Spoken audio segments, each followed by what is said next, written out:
Teman-teman, pernah nonton video ini nggak? On September 15th, Nike created a revolutionary new basketball shoe. On October 18th, the NBA threw them out of the game. Fortunately, the NBA can't stop you from wearing them.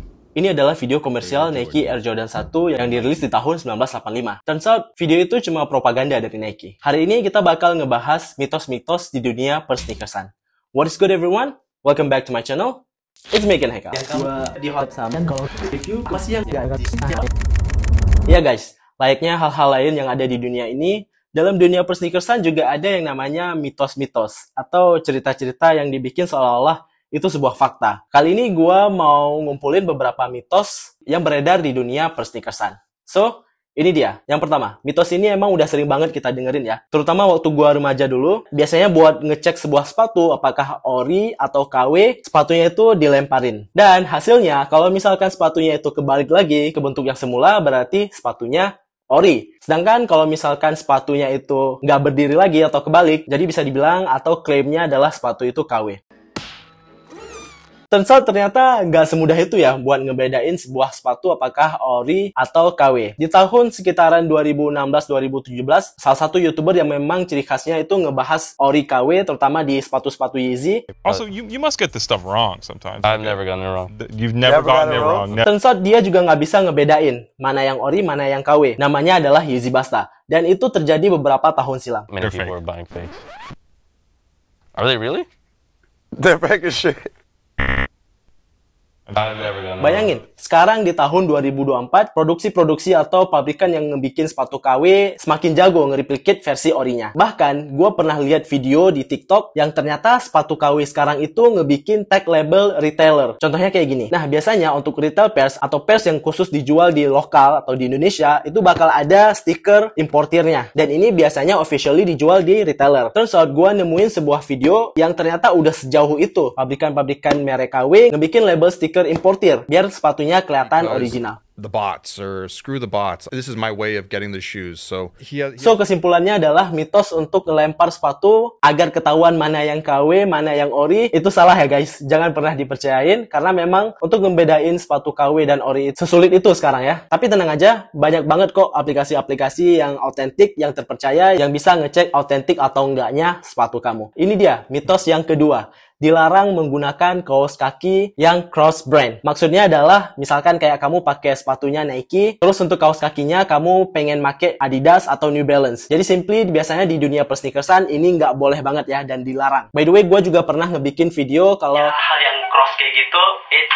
hal ini nggak boleh dilakuin. Dan di video kali ini gue pengen narik lagi, and that's totally nonsense. Kamu boleh banget kok pakai sepatu dan kaos kakinya itu cross brand. Sebenarnya not a big deal, selagi outfit yang kamu bikin itu nyocok dengan sepatu dan kaos kakinya. Tidak dipungkiri, memang ada beberapa orang yang ngelihat dan mikir aneh kalau misalkan sepatunya berbeda brand, kemudian juga socksnya atau kaos kakinya itu berbeda brand. Tapi menurut gue, selagi kamu masih bisa nyocokin stylenya, it's okay, nggak apa-apa banget, it's just a myth. But keep in mind, keseluruhan outfit adalah kunci. So, itu dia myth yang kedua. Kita berlanjut ke myth yang ketiga. Banyak banget orang-orang yang bilang kalau high cut sneakers itu hanya untuk anak-anak. Turns out, ternyata enggak guys. Sama sekali, ini adalah mitos. Menurut gua, yang namanya high top sneakers ada kalanya nyocok dipakai dengan gaya preppy, dengan styling-styling yang keren, dan juga kelihatan dewasa. It's totally fine. Keren banget kalau misalkan kamu bisa nge-pull off sneakers-sneakers yang high top, kayak Jordan 1, Jordan 11, atau bahkan sneakers-sneakers high top lainnya. So, ini salah satu myth yang gue nggak tahu asalnya dari mana. Banyak banget orang yang ngomongin kalau high tops itu hanya buat anak kecil doang. Don't believe this myth.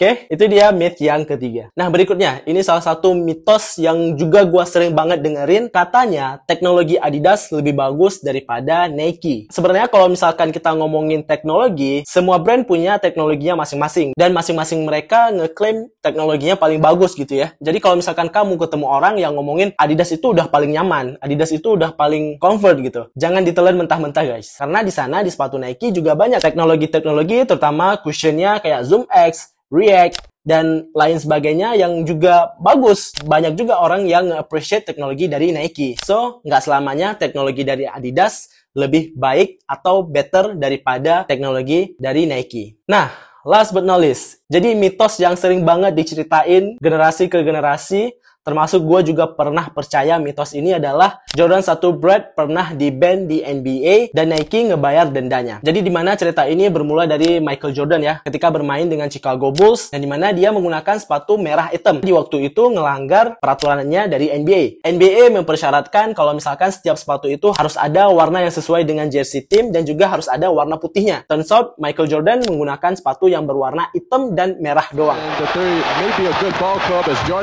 Nah, sepatu yang digunakan oleh Michael Jordan inilah yang diklaim sama Nike adalah Jordan 1. Ternyata yang dipakai oleh Michael Jordan adalah Nike Airship. Simply karena Jordan 1 masih dalam proses development. Ternyata that's just a myth. Jordan 1 Brad nggak pernah di-ban di NBA. So, that's it guys, beberapa mitos yang berhasil gua kumpulin di video kali ini. Komen di kolom komentar kalau misalkan kamu baru tahu mitos-mitos ini. Dan komen juga kalau misalkan ada mitos-mitos lain yang kamu udah tahu. Thanks for watching guys. Semoga dapat informasi baru. And hope you like it, hope you enjoy it. Jangan lupa subscribe karena gua bakal bikin konten-konten sneakers yang menarik lainnya. And thanks for watching sekali lagi. I will see you guys in the next video. Bye.